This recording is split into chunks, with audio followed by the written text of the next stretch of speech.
Alors, dans cette vidéo, nous allons voir la méthode pour montrer qu'une famille est libre. On va d'abord, dans un premier temps, voir la méthode générale qu'on peut appliquer pour n'importe quelle famille de vecteurs. Et dans un deuxième temps, on verra une méthode qui est un cas particulier, mais qui se rencontre assez souvent, qui fait intervenir le déterminant avec les matrices. Et on verra que ici, c'est parfaitement adapté et que c'est plus rapide. Après, à vous de voir quelle méthode vous préférez, mais la deuxième méthode est très intéressante et peut s'appliquer dans de nombreux cas. Alors, la méthode générale pour montrer qu'une famille est libre, donc je dois refaire avec les formules de manière un petit peu générale, et puis après j'appliquerai ce cas général à la famille qui est ici. Imaginons que j'ai une famille de vecteurs, les vecteurs je vais les appeler E1, E2, E3, E4 et E5. J'en prends 5, mais on peut en prendre autant qu'on veut, bien sûr. L'idée c'est de prendre autant de coefficients réels que le nombre de vecteurs. Donc ces coefficients, je vais les appeler alpha 1, alpha 2, alpha 3, alpha 4 et alpha 5. Et on va prendre ces coefficients tels que la combinaison linéaire de ces coefficients avec ces vecteurs soit nulle. C'est-à-dire tels que alpha 1 E1 plus alpha 2 E2 plus alpha 3 E3 plus alpha K E4 plus alpha 5 E5 soit égal au vecteur nul. Alors on met 0, mais bien sûr, c'est le 0 de l'espace que l'on considère. Donc si on est par exemple dans un espace de dimension 7, et bien ce sera E de cet espace de dimension 7. Voilà, par exemple si on est dans R7, qui est de dimension 7, on mettra le 0 de R7. Mais on peut mettre 0, on comprend que c'est le vecteur nul. Ensuite, on va faire des calculs. Alors là, c'est là que tout dépend dans quel cas on est. Est-ce qu'on est dans les polynômes? Est-ce qu'on est dans les suites? Est-ce qu'on est dans les vecteurs un petit peu comme ici, etc., etc.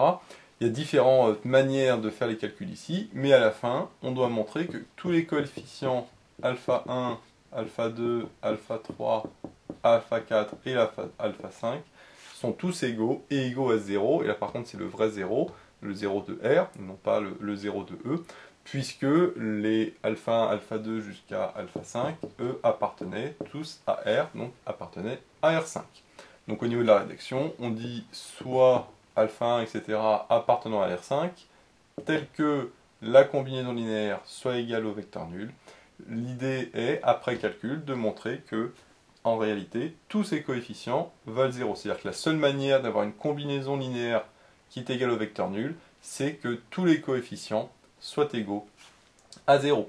Alors, la réciproque est évidente, hein. Si tous les coefficients valent 0, forcément, la combinaison linéaire est égale au vecteur nul, donc là, il n'y a pas besoin de faire de réciproque. Donc voilà le cas général que l'on fait quasiment tout le temps quand on cherche à montrer qu'une famille est libre. Alors, bien sûr, il y a d'autres cas particuliers, on verra dans d'autres vidéos, même juste après, pour ici cette famille. Donc si j'applique cette méthode au cas qui nous intéresse, je vais prendre trois coefficients, je ne vais pas les appeler alpha 1, alpha 2, alpha 3, parce que je préfère les appeler avec des lettres différentes, comme ça on est sûr de ne pas se tromper. Donc je vais dire soit alpha, bêta, gamma, appartenant à R3, tel que alpha fois le premier vecteur, c'est-à-dire 1, 3, 2, plus bêta fois le deuxième vecteur, 2, 1, 4, plus gamma fois le troisième vecteur, 1, 1, 3, soit égal à 0, mais le 0 de R3, parce qu'ici on est dans R3, c'est-à-dire au vecteur nul, 0, 0, 0. Ce qui est logique qu'on ait un vecteur, parce qu'ici j'ai une somme de vecteurs. Et maintenant, il me reste tout simplement à transformer cette égalité en système, puisque comme j'ai des vecteurs avec trois lignes, je vais avoir tout simplement trois lignes correspondant à mes trois coordonnées x, y, z, si j'appelle x, y, z, ce qui va me donner un système. Donc si j'écris ça sous forme de système, ici le alpha je le rentre à l'intérieur, ça fait alpha, 3 alpha, 2 alpha, ici pareil, 2 bêta, bêta, 4 bêta, et ici gamma, gamma, 3 gamma.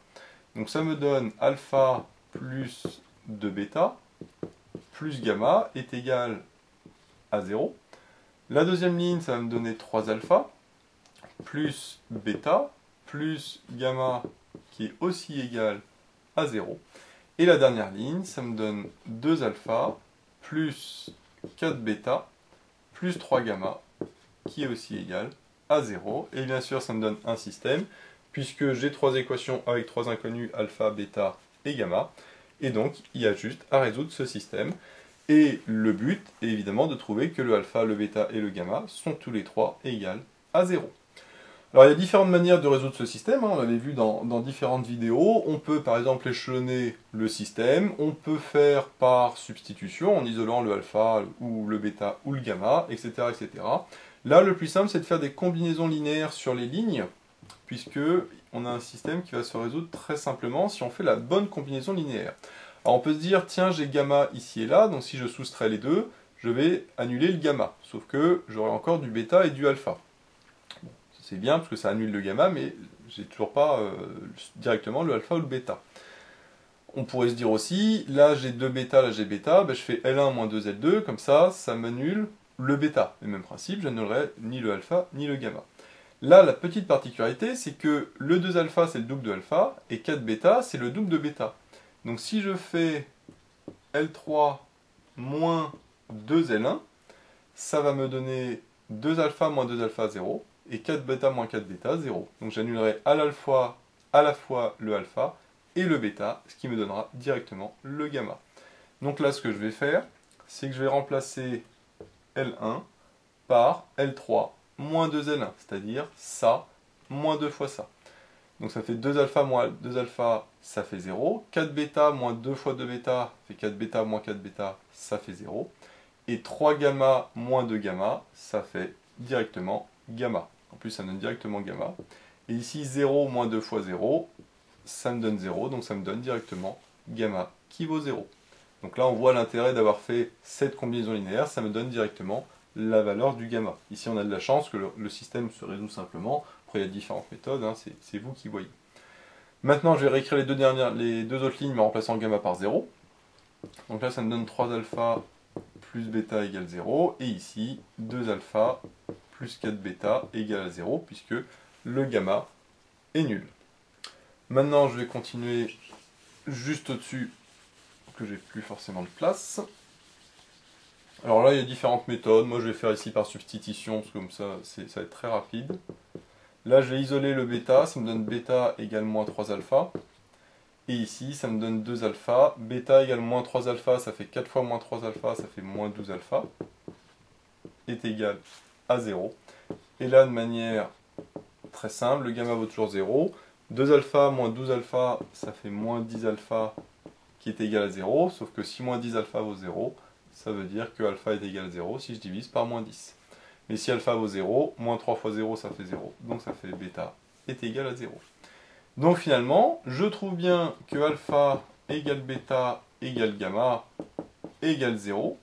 Et comme tous les coefficients valent 0, tous les coefficients réels que j'avais pris, j'en déduis que ma famille est libre. Là, la conclusion, c'est tout simplement que la famille est libre. La famille, elle n'a pas de nom, hein. Je mets juste la famille est libre. Voilà, ça se résume en réalité à une simple résolution de système en prenant des coefficients et puis en résolvant le système qui est égal à 0 et en trouvant que que tous les coefficients valent 0. Alors ici, on savait qu'elle était libre, donc on savait que forcément on trouverait ça. Par contre, si à la fin on trouve d'autres valeurs de alpha, bêta et gamma qui ne sont pas forcément égales à 0, ça veut dire que la famille n'est pas libre, mais qu'elle est liée. Et en plus, on a le lien entre les différents coefficients, les différents vecteurs. Donc ça c'est la première méthode, comme on voit plutôt simple, résolution de système. Maintenant on va voir la deuxième méthode qui est encore plus simple et encore plus rapide, mais qui ne peut pas s'appliquer dans tous les cas. L'idée est de faire tout simplement une matrice qu'on va appeler grand A, et qui est une matrice dont les colonnes sont tout simplement les vecteurs dont je cherche à montrer qu'ils sont libres. Donc là, ma matrice A que je vais créer, c'est 1, 3, 2, 2, 1, 4 et 1, 1, 3. Et la méthode est très simple, c'est que si le déterminant de A est différent de 0, ça veut dire que ma famille est libre. Donc là, on voit que c'est encore plus simple, puisqu'il s'agit de calculer un déterminant. Un déterminant en plus d'une matrice 3, 3, c'est extrêmement simple. Par contre, le problème, c'est qu'il faut pouvoir calculer le déterminant. Et le déterminant n'est valable que pour une matrice qui est carrée. Donc si ma matrice n'est pas carrée, je ne peux pas calculer le déterminant. Ici, c'est bon, puisque j'ai 3 vecteurs qui sont en dimension 3, donc ma matrice que je fais est bien carrée. Par contre, si j'avais 4 vecteurs en dimension 3, par exemple, là je ne pourrais pas. Alors j'utiliserai d'autres méthodes pour montrer rapidement que c'est pas bon. Mais si je suis en dimension 5, par exemple, donc des vecteurs avec 5 coordonnées, et que je n'ai que 4 vecteurs, eh ben, je ne pourrais pas utiliser cette méthode pour montrer que le déterminant de ma famille est nul, puisque j'aurai une matrice 5,4, et je ne peux pas calculer le déterminant d'une matrice qui n'est pas carrée. Alors faire attention il faut montrer que le déterminant est non nul, parce que si le déterminant est nul, ça veut dire que ma famille au contraire est liée. Alors le souci c'est que si elle est liée, je ne sais pas le lien qui relie ces coefficients. Alors qu'avec la méthode précédente, je voyais justement le lien entre les différents vecteurs. Donc cette méthode est plus rapide pour montrer qu'elle est liée. Par contre, si elle est liée, ben, je pourrais montrer aussi qu'elle est liée en montrant que le déterminant est nul, mais je ne pourrais pas trouver l'égalité qui relie les vecteurs. Alors pour calculer le déterminant de A, ce que je vais faire, c'est tout simplement la méthode de Sarrus, puisque ici on a une matrice 3,3. Donc la méthode de Sarrus, c'est très simple, hein. Je rappelle qu'on recopie les deux premières colonnes à droite. On peut recopier aussi les deux premières lignes en dessous, c'est pareil. Ça on avait vu dans la vidéo sur Sarrus, donc je ne vais pas redévelopper plus en détail. Mais on fait ces diagonales-là, donc celle-là, celle-là et celle-là, donc celle dans ce sens-là, moins les diagonales dans l'autre sens, c'est-à-dire celle-là, celle-là et celle-là. Donc là, ça me donne 1 fois 1 fois 3, plus 2 fois 1 fois 2, donc 2 fois 2, ça fait 4, plus 1 fois 3 fois 4, 3 fois 4, ça fait 12, moins, entre parenthèses, les produits dans l'autre sens, donc 2 fois 1 fois 1, ça fait 2, 4 fois 1 fois 1, ça fait 4, 3 fois 3 fois 2, 3 fois 3, 9, 9 fois 2, 18. Donc ici, plus 18. Et attention de ne pas oublier, bien sûr, la parenthèse devant le moins. 3 plus 4, ça fait 7. 12 et 7, ça fait 19. Moins 2, moins 4, moins 18. Je fais exprès de développer et pas de calculer d'abord, puisque 19 moins 18, ça fait 1. Et moins 2, moins 6. Moins 2, moins 4, ça fait moins 6. Et 1, moins 6, ça fait moins 5. Donc là, j'ai de la chance, puisque le déterminant de A est différent de 0. Et donc j'en déduis que ma famille est libre. Donc comme on le voit, c'est plus rapide, il n'y a pas à se casser la tête avec la résolution d'un système ou autre. Mais bien sûr, ce n'est valable que quand j'ai autant de vecteurs que la dimension de l'espace finalement. Et à ce moment-là, je peux faire avec le déterminant de la matrice carrée, obtenu tout simplement en mettant les vecteurs comme colonnes de la matrice. Voilà. Donc comme on le voit, c'est très rapide. Il suffit de montrer que le déterminant est non nul. Comme c'est 3,3 ici, c'est rapide, on peut faire Sarrus. Si c'est 4,4, 5,5, etc., ça dépend. Si on a pas mal de zéros, ça peut être intéressant de développer selon les lignes et les colonnes. Sinon, bah, on développe de manière normale. Et puis on calcule le déterminant. Alors qu'il vaille moins 5, moins 2, 6, 12 ou n'importe quoi, hein, ce qui est important, c'est juste qu'il soit non nul. Le chiffre ici que l'on trouve finalement n'a pas beaucoup d'intérêt pour montrer que c'est libre ou pas. Ce qui est important, c'est que ce soit non nul. Par contre, si c'est nul, la famille est liée. Donc voilà deux méthodes très classiques pour montrer qu'une famille est libre. On verra dans d'autres vidéos des cas particuliers pour montrer également qu'une famille est libre. Donc voilà, j'espère que cette vidéo vous sera utile. N'hésitez pas à vous abonner pour être au courant des nouvelles vidéos qui sortiront. J'ai mis le lien dans la description vers l'énoncé de l'exercice, ainsi que vers d'autres exercices sur les familles libres. J'ai également mis le lien vers la page Tipeee où vous pouvez soutenir Méthode Maths. Et moi je vous dis à bientôt pour de nouvelles vidéos.